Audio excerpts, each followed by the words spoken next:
Watch it first. Let's get ready to rumble!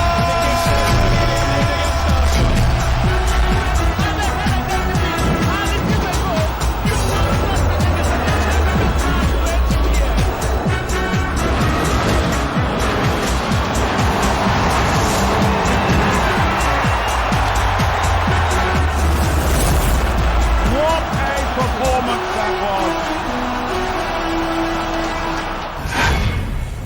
Wonderful viewers out there, it's time for Sportsville. My name is George Allo. I hope you are set to roll with us. To God be the glory. We're in the second half of the year 2020, and by His grace, we pray that in this second half of the year, this coronavirus thing will leave us. We are gradually conquering it, but you see there, please, as you go out, if you must go out, always put on your face mask, ensure that you have your hand sanitizer, and keep all the protocols so that by the end of the day, we'll all give the glory that when we count, we'll know that none of us will be missing. Well, we're talking sports today, and it's a loaded package as usual. Like you know, sports is gradually coming back. All action, it has been action all the way in Europe, EPL, La Liga, German Bundesliga, and all that. And then CAF has come up to say that we'll have a new calendar. The Nations Cup will now be taking place in 2022 and all that. We'll take a look at all that on the show today. And interestingly, things are beginning to look up for Nigerian coaches in Europe too. We are not just playing now, we are equally coaching. Don't forget that Sodulise has a coaching job, and if he said Yamaha has just got a coaching job. And one Nigerian that is doing well in Switzerland, we'll be talking to him. He's a Sportsville exclusive. Like I told you, it's a loaded package, and I'm here with my colleagues. Baby of the house, Oluchi Tobes very much in the studio, alongside Tony Wokoma Yagazie Ubane. After this break, we'll come back and we'll begin to fire on all cylinders. Don't go away. It is Sportsville.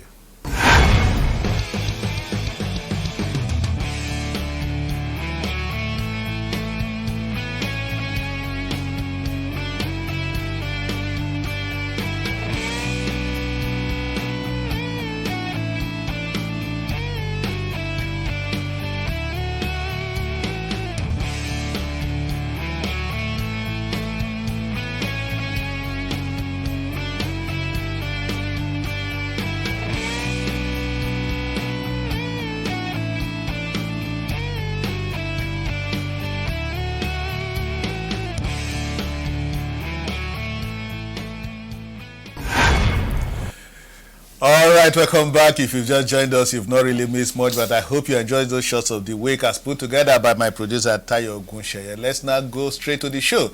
Let me start with the lady in-house. Talk about baby of the house, Oluchi Tobes Tobechukwu. Oluchi, you're welcome to Sportsville. Thank you so much, George. I must confess to you that, it's very difficult being a teammate to you guys. I don't want to go to far places. Okay. I must praise myself if nobody praises me. And I also use this opportunity to say Happy New Month to our viewers at home. Happy New Month. Like I told you, we're in the second half of the year, and you can see that despite COVID-19, Oluchi is radiating with beauty. I don't know the magic, but Tony gave me some insight into it. I don't know whether he'll want to let our viewers into it. Tony, welcome to Sportsville. Why is Oluchi shining? You told me that off camera, so no, she has always been of good spirits. When you talked earlier, of being in very good spirit. Oluchi has always been in very good spirit. She radiates beauty, and of course, it's used to a lot of confidence. But beyond that, George, a very, very beautiful day for us to be here to talk sports. But I must tell you, like you said earlier, it's a month of perfection, July. Very great people, were born in July. And of course, even in the studio here, a lot of my colleagues off camera who are born in July. Some claiming to be born in July. Including yours sincerely, who was born in July. Tony is one of the July people. I'm the king of July. Okay. But somebody just reminded him off camera that don't forget that some kidnappers were equally born in July. I don't want to mention this. Well, let's go straight now and talk sports, and let's start as usual with top news and tell you what is happening around the world of sports. And let's tell you that still commendations coming the way of the Honorable Minister of Youth and Sports, Mr. Sunday Dare, the one we call Digital Minister. This time it is coming from the President of Nigerian Shooting Federation, Brigadier General Lansdale Adeoye. The retired general is commending the sports minister and saying that this is the first sports minister to visit the Nigerian shooting range that is in Abuja. He went there on inspection of facilities, and at the end of the day, he said he's going to give a special touch to shooting. And this is one sport where Nigeria can win a whole lot of medals. And before now, no minister has paid solid attention to shooting, but Mr. Dare was at the shooting range, and he said that he will give shooting all the necessary support that sport needs to take Nigeria to the next level. Talk about the Honorable Minister, not just talking about football, but equally talking about other sports. Oluchi. Yes, we can't keep on, outlining the good works of the Honorable Minister of Sports. We've seen a sports minister that isn't a football minister, in quotes. He's shown that he's ready to embrace and give support to every sports as far as Nigeria is concerned. And I also know that retired Brigadier Adeoye is somebody that has given almost everything in terms of personal investment in shooting. I've also been at the shooting range some 2 years ago. You are a shooter yourself. And I also participated in one of their competitions. And I must tell you that that shooting range in Abuja happens to be one of the best in Africa, and for the minister to find time to visit it is a kind of motivation, because after visitation is also an opportunity to want to give support in wherever they might need his support in terms of from the ministry. And like you said, shooting is one sport that can give as much as over 20 medals, and those are the kind of sports we need when you are talking about hauling medals to in multi-sport events like the All Africa Games. Yes. And all that. All right, Tony, personal touch being given to shooting. Yeah, George, Ology has said almost all the things that need to be said, but I must say too that the sports minister, Sunday Dare, he's living up to his name. The man is daring. I can't remember the last sports minister that went to the shooting range. So Sunday Dare remains the only man that went to a shooting range and came out unscathed. As in, so many people were afraid of going to the shooting range. You know what happens at the shooting range. So Oluchi will tell us. So sometimes you don't even blame some of these other ministers, because some of them were afraid to go to the shooting range. Let's go to the shooting range. And of course, you know that if your hands are not clean, anything can happen. But I must tell you that the Honorable Minister Sunday Dare, very daring, touching sports, almost all sports. And of course, he takes his time to know indeed where Nigeria's interest lies. Like you did mention earlier, George, shooting remains one of the very important sports, in the Olympic family.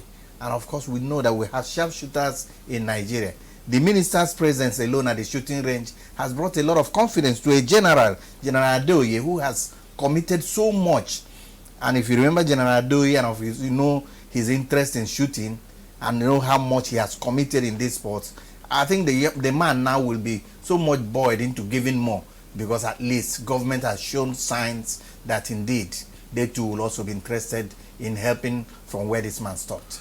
All right, General Adeoye will say kudos for what you have been doing for sports, for shooting, talk about your personal touch and support to Nigerian Shooting Federation, and kudos to Sports Minister Sunday Dare for encouraging members of the shooting family. In fact, they are all happy with you, including our own baby of the house, Oluchi Tobex Tobechukwu, who herself is a shooter. She is the image maker of Lagos State Shooting Federation, and she has been at the shooting range. Shooting has taken part in the sport her very self. All right, from shooting now, let's tell you that things are equally looking up for Nigeria when you come to para-table tennis. The number of Nigerians that will be taking part in para-table tennis at the Tokyo 2021 Olympics have continued to swell. This time, two other Nigerians, Ishaya Ogunkunle and Faith Obiora, have joined the list of those that will be competing for Nigeria in para-table tennis at the Olympics. But before now, we had 5 entrants that made it from the continental qualifiers in Egypt. So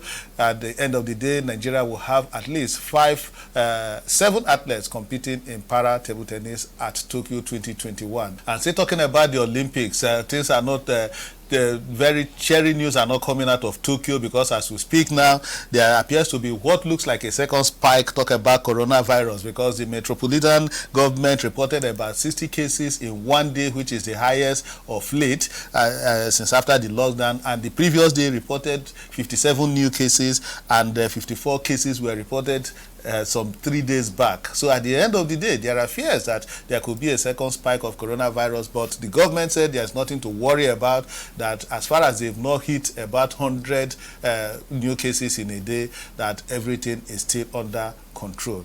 Oluchi, coronavirus not relenting. Yes, it is indeed not relenting. Tokyo felt they had conquered it in the first phase, but now the numbers are going up. If you have hit 60 in a day, that means it's scary. You need to watch your back. And if, in as much as everybody wants to participate in the Olympics, we must also face reality. We must check the indices, and those are the things that will determine the kind of decisions that you take. You do not want to bring a lot of people to a single congregation and expose them to this virus. And I know that when it comes to making decisions that will favor everybody, the people of Japan will not think twice before they decide on what to do.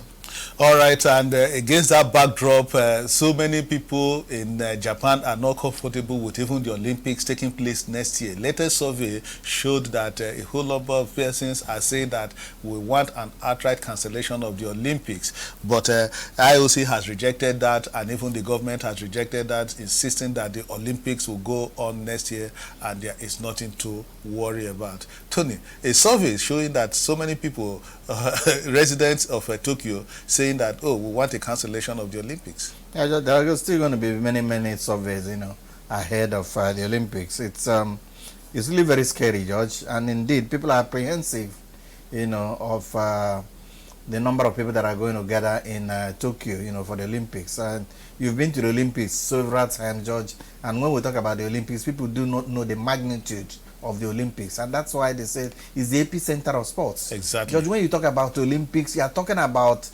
taking up something like, a village, an entire village. Exactly. Perhaps for the restaurant.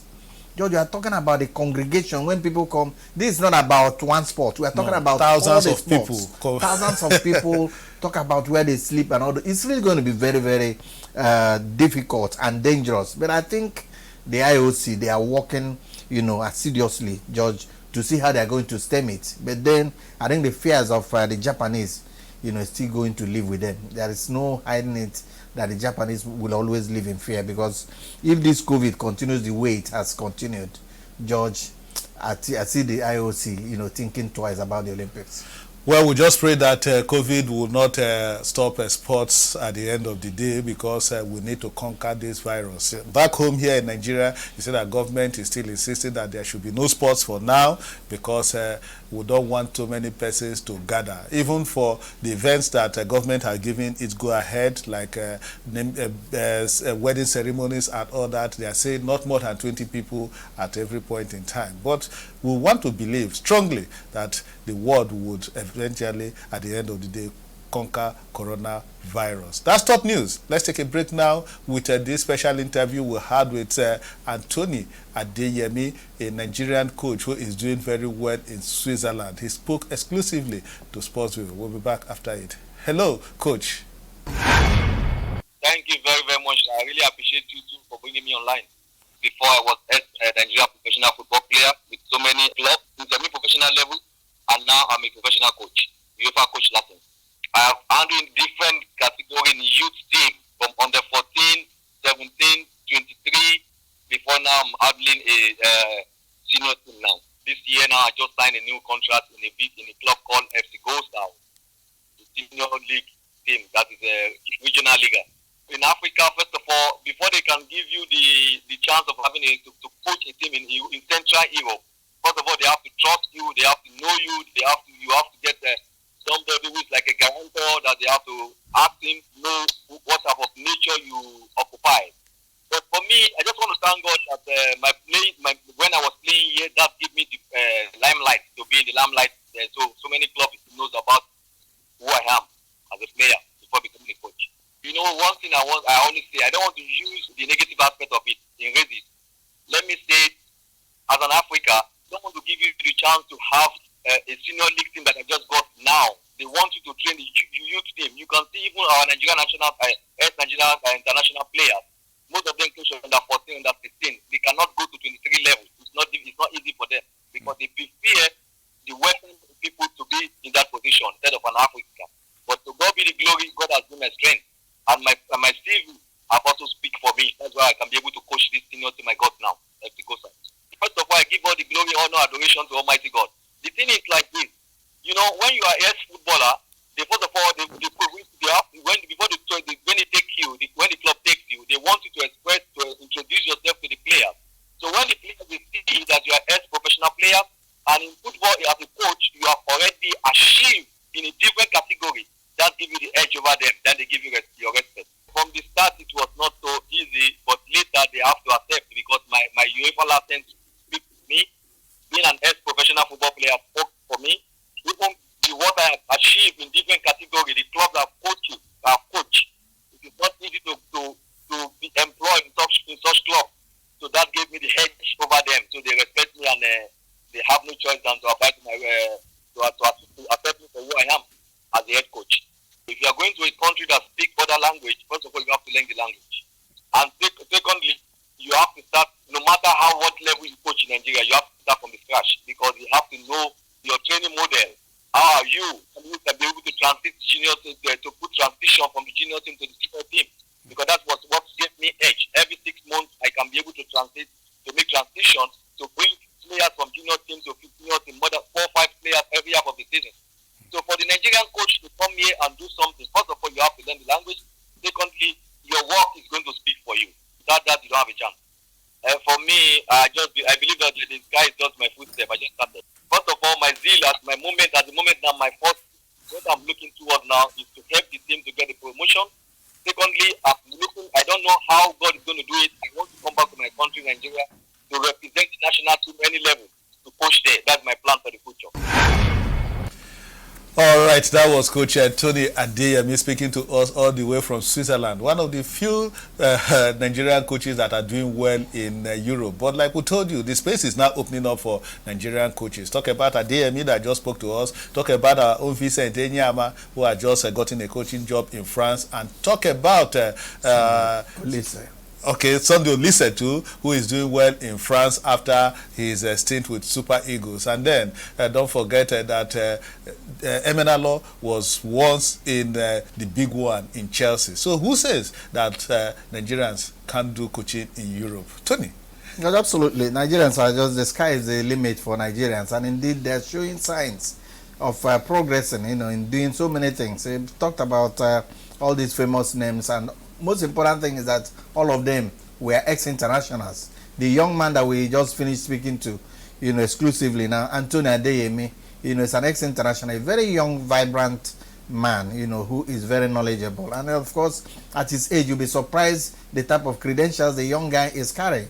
And that, of course, has shot him into prominence, coaching in Switzerland. And he remains one of the very few Africans to coach a senior team, in Europe. It's most of the people that coach in Europe will always be coaching junior teams and all those things. This young man, Anthony Adeyemi, has already gotten to that, center where he's handling a very senior team in Switzerland. And it's only due to hard work. And the young man here, remembers that in everything, he remembers where he's coming from. He's always thinking about Nigeria, thinking of how to contribute, he said he's ready to come and serve Nigeria. How to contribute to Nigerian sports and all those things. And I think these are some of the things that shows George that there is a sign, there is a way. Where there is a will, they say there is a way. And we might not be getting things right, but I think that so many Nigerians are doing everything possible in order to move us to the right way, George. All right, be sure that if there's anything Nigeria lacks, it's definitely not the manpower. We have got all of them there, and it's good that we have the likes of Adeyemi, who is now doing very well in Switzerland. Let's take another break. When we come back, we'll now come back home to talk about the CAF decision to postpone the Nations Cup to 2020. I hope you are enjoying Sportsville.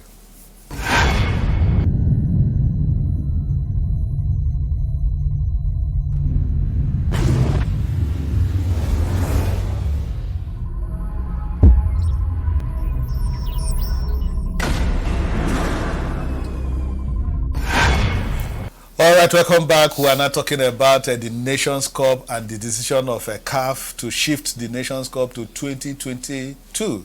In fact, it was supposed to be 2021 in Cameroon early next year, but because of the coronavirus pandemic, CAF says the Nations Cup will now take place in January. We are now moving it again from summer to January. The last Nations Cup in Egypt took place in summer. Myself and Tony Bani were all there, but this time it has been moved again to January. Oluchi, CAF, how do you see this decision to move the Nations Cup not just to 2021 but moving it to back to January again?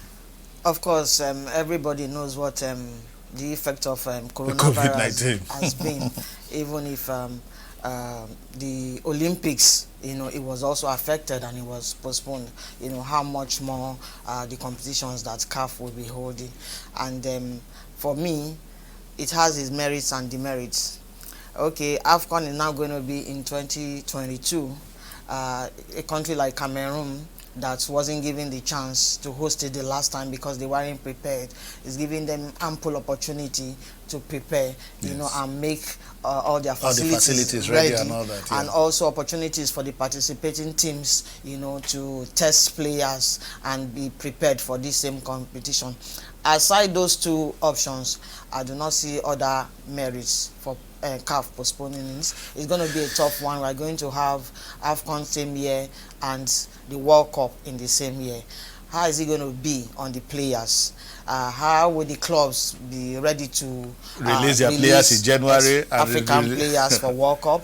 And don't forget that if CAF doesn't want to change their international calendar, CHAN is supposed to be every 2 years. You've moved it now to 2021. If you don't want to change the international calendar, ordinarily the next one is supposed to be in 2022. Exactly. Because it's every 2 years. And again, that brings me to CHAN, Tony. CHAN is now taking place in Cameroon in January next year. How visible is that?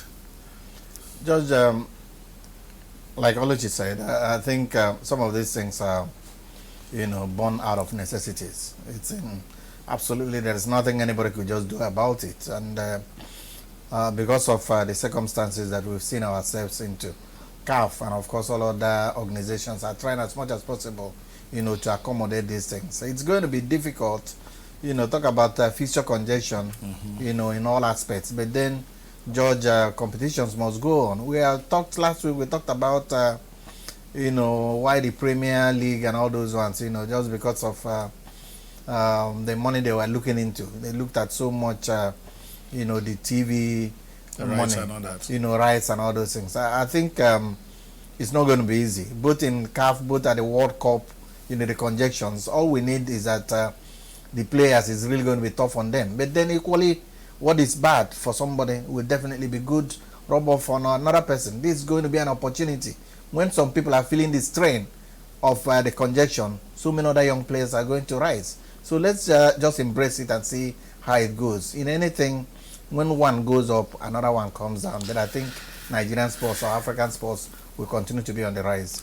Okay, interestingly, we are going to see the Nations Cup taking place the same time at the World Cup, and like my colleagues have told you, there will be fixture congestion. The qualifiers have not been concluded and all that. But more importantly, we just hope that coronavirus that is still on the rise in Africa will allow CHAN to take place early next year in Cameroon, so that we'll see Cameroon testing their facilities ahead of the big one in 2022 when the Nations Cup proper takes place. Let's take another break now. When we come back, we'll be coasting home. Definitely, we'll be taking you to the fan zone on today's show. I hope you're enjoying it. It is Sportsville.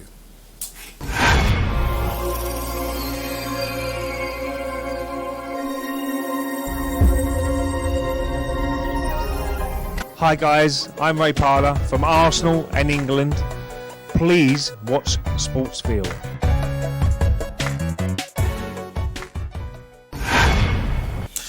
All right, welcome back. We're coasting home now, and we're taking you straight to fan zone like we promised you, and we're starting from the federal capital of Abuja, where Odunze George, my namesake, is insisting that MPFL matches should be concluded, that LMC should forget about PPG. I don't know how possible this, George Odunze, but this is your position. Odunze is saying that we should forget about PPG.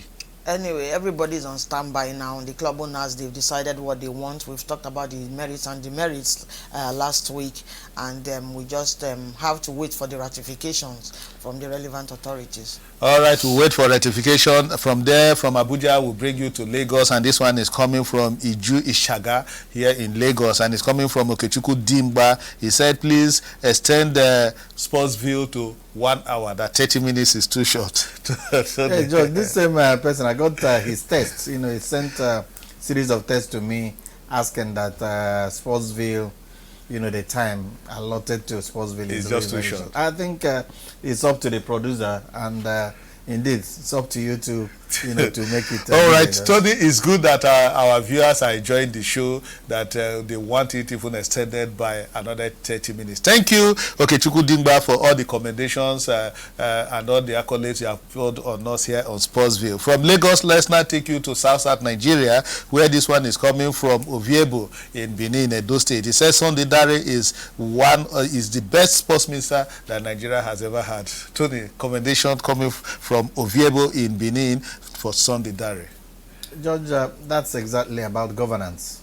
There is nothing that you do that people do not take account of. Observers are watching. I'm telling you, it's somehow people feel otherwise, but I think the young man is doing absolutely well. The other day we saw one Sunday Dare, you know, appointed as ambassador. You know, so many people just drew my attention to it. So how would they remove somebody? You know, this star that is shining in sports, until we realize that the Sunday Dare is another name that is coming from Kogi as an ambassador, not our own sports minister, Sunday Dare. Okay, not our own sports minister. He is not an ambassador. He remains the sports minister, and he will continue to do well for Nigerian sports. And still remaining in Benin, this one is coming from Hubert. Hubert, you didn't give us your surname, but still commendation. He said the efforts of sports minister Sunday Dare remains to be commended, that the man has done well in the last few months since he took charge of Nigerian sports. Hubert from Benin, which is still commending the sports minister. Exactly what Tony just said. It is the people outside there that are fit enough to give you your report card, and if they are saying you have done so well, that means he's really touching the lives of people. He's really touching the lives of sports fans, and you know, people that have juxtaposed the different sport ministers that we've had in the past with him, and they said this is the best so far. All right, we just hope that the sports minister will remain focused on the Dare. You got all the commendations pouring in from sports fans saying kudos to you. We just hope that you will not be distracted. That's the show. We say a big thank you for being part of Sportsville today. Baby of the house, Oluchi, thanks for coming to Sportsville. Thank you so much, George. It's a pleasure to be here. All right, and Tony, thank you for coming to Sportsville. Thank you so much to all my friends who are July born. All right, we're in the second half of the year. We say kudos, congratulations to all those who are born in July. And we pray that by His grace, God will remove coronavirus from the world. But for now, always stay safe. Ensure that you put on your face masks and ensure that you go out with your hand sanitizer. And if you have no business going out, stay home. That's the show. We'll see you next week. Bye-bye and God bless.